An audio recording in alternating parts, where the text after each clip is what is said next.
Hello students, आप लोगों का मेरे चैनल पर स्वागत है।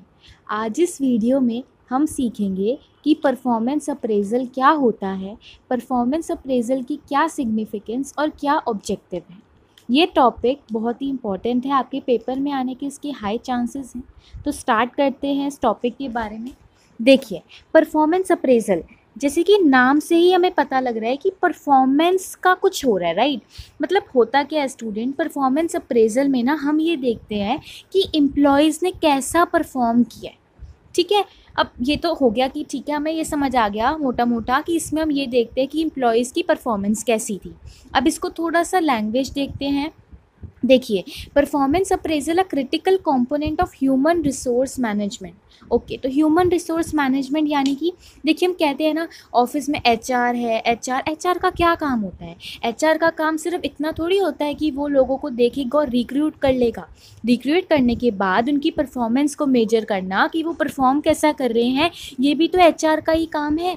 तो उसका ही एक पार्ट है, बहुत ही क्रिटिकल, बहुत ही इम्पॉर्टेंट कंपोनेंट है परफॉर्मेंस अप्रेजल, जिसके अंदर हम ये देखते हैं कि जो भी एम्प्लॉयज़ को हमने उनकी जॉब दी, जो उनका रोल उन्हें बताया, वो कैसा परफॉर्म कर रहे हैं। हम अलग अलग तरीके से देखते हैं कि हमने उन्हें जो भी टारगेट्स दिए, क्या वो अपने टारगेट्स को अकम्पलिश कर पा रहे हैं, फुलफ़िल कर पा रहे हैं, वो लोग कैसा बिहेव कर रहे हैं, क्योंकि उनका बिहेवियर भी बहुत मैटर करते हैं ऑर्गेनाइजेशन के अच्छे बिहेवियर के लिए, राइट। और ओवरऑल जो ऑर्गेनाइजेशन के गोल्स हैं उसमें एम्प्लॉयज़ कैसा पार्टिसिपेट कर रहे हैं, उनकी क्या कंट्रीब्यूशन है। यानी कि बेसिकली हमने परफॉर्मेंस अप्रेजल में सिर्फ एम्प्लॉयज़ के बारे में देखना है, कैसा परफॉर्म कर रहे हैं, जो टारगेट दे रहे हैं क्या फुलफ़िल कर पा रहे हैं, जो हमने ऑर्गेनाइजेशन का गोल बनाया है उसमें वो क्या कंट्रीब्यूट कर रहे हैं। ठीक है, तो ये हमें समझ में आया कि परफॉर्मेंस अप्रेजल क्या होता है। ओके, अब हम बात करेंगे कि सिग्निफिकेंस क्या है, क्यों परफॉर्मेंस अप्रेजल किया जाता है, इसकी क्या इंपॉर्टेंस है। सबसे पहले एनहांस एम्प्लॉय परफॉर्मेंस। सी स्टूडेंट्स, अगर एम्प्लॉयज़ को ये बात पता है कि उनकी परफॉर्मेंस मेजर होने वाली है तो वो अपनी परफॉर्मेंस पे ध्यान देंगे, वो जो काम करेंगे वो ध्यान से करेंगे। इससे उनकी जो परफॉर्मेंस है वो बढ़ेगी, अच्छा परफॉर्म कर पाएंगे वो लोग। क्योंकि जब हम लोग उनकी परफॉर्मेंस को देखेंगे, ठीक है, तो हम उन्हें फीडबैक देंगे कि आप लोग ये सही कर रहे हैं, ये सही नहीं कर रहे हैं, तो वो अपनी परफॉर्मेंस को इम्प्रूव कर पाएंगे, अच्छा कर पाएंगे, वो लोग मोटिवेट हो पाएंगे ताकि वो लोग भी अचीव कर पाएँ, अपनी कंट्रीब्यूशन को दिखा पाएँ। ठीक है, करियर में उनकी डेवलपमेंट होगी। क्यों स्टूडेंट्स? क्योंकि जो उनके स्किल में गैप्स आ रहे थे या फिर जो उनको ट्रेनिंग की ज़रूरत थी वो हम उन्हें देंगे, उनके करियर से रिलेटेड हम उन्हें गाइड करेंगे कि आप इस तरीके से काम करिए, उन्हें सपोर्ट करेंगे कि आप किस तरीके से अपने प्रोफेशनल गोल्स को अचीव कर सकते हो और ग्रोथ पा सकते हो, राइट। इससे ओवरऑल ऑर्गेनाइजेशन की परफॉर्मेंस तो ऑटोमेटिकली इम्प्रूव हो जाएगी। क्यों? क्योंकि उनके इंडिविजुअल गोल्स को हम ऑर्गेनाइजेशन के गोल के साथ मिला देंगे। ऑब्वियस सी बात है कि अगर एम्प्लॉयज़ ऑर्गेनाइजेशन की गोल्स की तरफ ही वर्क करेंगे तो हमारी ऑर्गेनाइजेशन की परफॉर्मेंस भी इम्प्रूव होगी। हम ये मेक श्योर कर पाएंगे कि सारे के सारे लोग कॉमन गोल्स की तरफ काम करें, यही तो एक ऑर्गेनाइजेशन चाहती है। ठीक है, तो बहुत ही अच्छे तरीके से हमारे पोटेंशियल लीडर्स को हम ढूंढ पाएंगे जो कि अच्छे से फ्यूचर में लीडरशिप के रोल्स को भी फुलफ़िल कर पाएँ। ठीक है, एचआर डिसीजंस अच्छे से ले पाएंगे। ठीक है, वो अच्छे से सोच पाएंगे हमें किसकी प्रमोशन करनी है, सैलरी कितनी बढ़ानी है, बाकी अदर जितने भी एचआर के एक्शंस होते हैं वो अच्छे से ले पाएंगे क्योंकि वो परफॉर्मेंस को मेजर कर पा रहे हैं। ठीक है, वो लोग वर्कफोर्स की प्लानिंग कर पाएंगे, यानी कि स्टूडेंट्स वो लोग ये समझ पाएंगे कि कौन से एरिया में हमें ज़्यादा ह्यूमन रिसोर्स की ज़रूरत है, या फिर मतलब जो भी उन्हें करना है, एक एरिया से दूसरे एरिया में शिफ्ट करना है, वट एवर दे वांट, उसमें भी एचआर को हेल्प होगा। कम्युनिकेशन बढ़ेगी।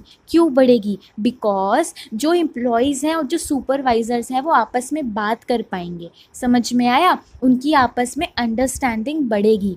ठीक है, इससे क्या होगा, हम उन्हें कंटिन्यूस फीडबैक देंगे, एम्प्लॉयज़ को उन्हें बताएंगे कि ये आपने अच्छा काम किया, ये आपने अच्छा काम नहीं किया। ठीक है, तो इससे जो भी मिसअंडरस्टैंडिंग्स होंगी वो कम हो जाएंगी और जो भी इश्यूज़ होंगे वो सॉल्व हो पाएंगे। तो आप देख पा रहे हैं कि कितनी ज़्यादा इंपॉर्टेंस है परफॉर्मेंस अप्रेजल की।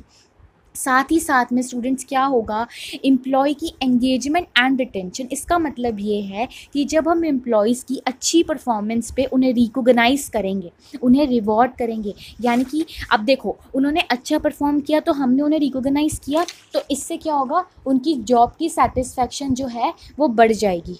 हम उन्हें रिवॉर्ड देंगे, ठीक है, उनको एप्रिशिएट करेंगे। क्या होगा स्टूडेंट इससे, कि जो हमारे एम्प्लॉयज़ हैं अगर हम उनको इन्वॉल्व करेंगे, गोल्स बनाने में उनको इन्वॉल्व करेंगे, तो इससे क्या होगा, रिटेंशन, यानी कि वो लोग हमारी ऑर्गेनाइजेशन में टिके रहेंगे, छोड़ के नहीं जाएंगे। ये भी तो ज़रूरी है यार, अगर एम्प्लॉयज़ बार बार छोड़ के जाते हैं ना तो उसमें ऑर्गेनाइजेशन का ही लॉस होता है।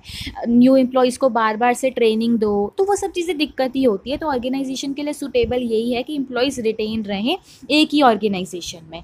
ठीक है स्टूडेंट्स, अगला फ़ायदा देखिए ये होता है कि डॉक्यूमेंटेशन एंड अकाउंटेबिलिटी में फ़ायदा होता है, बिकॉज एम्प्लॉयज़ ओवर टाइम कैसा परफॉर्म कर रहे हैं उसको हम लोग एक रिकॉर्ड मेंटेन करके रखते हैं, और वो दोनों ही चीज़ों के लिए फ़ायदा है, उसका लीगल भी और कंप्लायंस भी, राइट। लीगली भी वो डॉक्यूमेंट्स काम आते हैं और जो अलग अलग लॉज़ हैं उनके साथ कंप्लाई करने के लिए भी वो डॉक्यूमेंट्स काम आते हैं। अगर कोई एम्प्लॉय ने कोई गलती करी होती है तो हम उसे पकड़ पाते हैं कि देखो ये तुम्हारी गलती थी, इसीलिए तुम्हें पनिशमेंट दी जा रही है, ठीक है। हम लोग रिस्पॉन्सिबिलिटी असाइन कर पाते हैं, बेसिकली अकाउंटेबिलिटी एंड रिस्पॉन्सिबिलिटी के लिए भी हम पकड़ पाते हैं कि इस पर्टिकुलर एम्प्लॉय की यहाँ पे गलती थी, ठीक है। और ऑर्गेनाइजेशन में अगर कोई भी चेंज आता है या हमें कोई भी इम्प्रूवमेंट करनी होती है तो उसकी भी हेल्प परफॉर्मेंस अप्रेजल करता है, ठीक है। तो ऑर्गेनाइजेशन अच्छे से अडाप्ट कर पाती है, अगर उसे लगता है कि कोई भी चेंजेस की ज़रूरत है तो वो कर पाती है और अपनी प्रोसेसेस को इम्प्रूव कर पाती है, क्योंकि अप्रेजल के थ्रू हम लोग अपनी स्ट्रैटेजीज़ को, अपनी प्रैक्टिसेस को चेंज कर पाते हैं, इसलिए कंटिन्यूस इम्प्रूवमेंट होती रहती है। तो ओवरऑल हम देखें तो परफॉर्मेंस अप्रेजल बहुत ही ज़्यादा ज़रूरी है ताकि हमारी मोटिवेटेड वर्कफोर्स रहे और ऑर्गेनाइजेशन की सक्सेस की तरफ कंट्रीब्यूट करें। ओके, तो अब हम नेक्स्ट ये देखेंगे कि क्या ऑब्जेक्टिव है परफॉर्मेंस अप्रेजल के। अब देखिए ऑब्जेक्टिव क्या है स्टूडेंट, कि ऑब्जेक्टिव ये सबसे पहला फीडबैक, ठीक है। हम क्या चाहते हैं, हम परफॉर्मेंस अप्रेजल बना के चाहती क्या थी ऑर्गेनाइजेशन। आप ऑर्गेनाइजेशन के पर्सपेक्टिव से सोचो ना, ऑर्गेनाइजेशन ये चाहती है कि हम किसी तरीके से एम्प्लॉयज़ को ये बताएं कि भाई आपकी ये गलती हो रही है या ये आप अच्छा कर रहे हो। एक तरीके से हम एम्प्लॉयज़ को फीडबैक देना चाहते हैं कि आपने परफॉर्म किया तो हम आपको बताएंगे कि आपकी परफॉर्मेंस का ये फीडबैक है। इससे क्या होगा, उन्हें पता लग जाएगा कि ये चीज़ हमारी स्ट्रेंथ है और यहाँ पे इम्प्रूवमेंट की ज़रूरत है, ठीक है। दूसरा क्या है, डेवलपमेंट। ऑब्वियसली क्या होगा, अगर उन्हें पता लग गया कि ये मेरी वीकनेस है तो वो समझ पाएंगे कि यहाँ पे हमें ट्रेनिंग की ज़रूरत है, तो ट्रेनिंग के बारे में उन्हें पता लग पाएगा। वो लोग अपने प्लान्स बना पाएंगे कि किस तरीके से हम अपनी स्किल्स बढ़ा सकते हैं, किस तरीके से हम अपनी करियर की ग्रोथ कर सकते हैं। डिसीजंस अच्छे से ले पाएंगे, क्योंकि अगर हमने सारे रिकॉर्ड्स मेंटेन करे तो हम एचआर को डेटा दे पाएंगे ताकि वो अच्छे से डिसीजंस ले पाएँ। अगेन वही सब चीज़ें, प्रमोशन करना है, किसी की सैलरी बढ़ानी है, किसी को निकालना है, इन सब चीज़ों से रिलेटेड हम एचआर को डेटा देंगे, है ना, और वो लोग अच्छे से प्लानिंग कर पाएंगे। फिर हमें अपने गोल्स भी बनाने हैं, तो क्या होगा स्टूडेंट, हम लोग क्लियर परफॉर्मेंस गोल्स बना पाएंगे। देखिए ऑर्गेनाइजेशन चाहती यही है कि जो एम्प्लॉय के गोल्स हैं और जो ऑर्गेनाइजेशन के गोल्स हैं ना, वो आपस में अलाइन हो जाएं, और ये काम हो पाएगा परफॉर्मेंस अप्रेजल के थ्रू, क्योंकि हम लोग ये इंश्योर कर पाएंगे कि जो एम्प्लॉयज़ हैं उन्हें अपनी रोल, अपनी एक्सपेक्टेशंस की, ऑर्गेनाइजेशंस उनसे क्या एक्सपेक्ट कर रही हैं कि वो कैसा परफॉर्म करें। अगर एम्प्लॉयज़ यही समझ गए तो ऑर्गेनाइजेशन के गोल्स अचीव करना बहुत ही आसान हो जाएगा।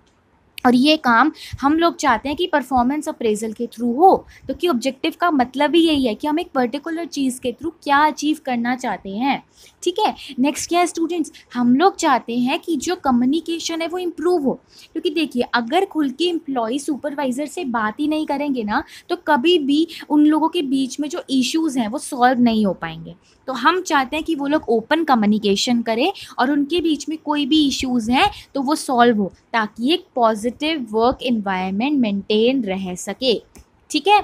उसके हम और क्या चाहते हैं, देखिए हम चाहते हैं कि हम एम्प्लॉयज़ को मोटिवेट करें, हमने उनकी परफॉर्मेंस देखी, हम उन्हें रिवॉर्ड्स देंगे, उनकी सेटिस्फैक्शन बढ़ेगी, वो काम और अच्छा करेंगे, एंड अल्टीमेटली हमारी ऑर्गेनाइजेशन की जो परफॉर्मेंस है वो बहुत ही अच्छी हो पाएगी और हम लोग अपने इंडिविजुअल गोल्स को ऑर्गेनाइजेशन की गोल्स के साथ मिला लेंगे। राइट।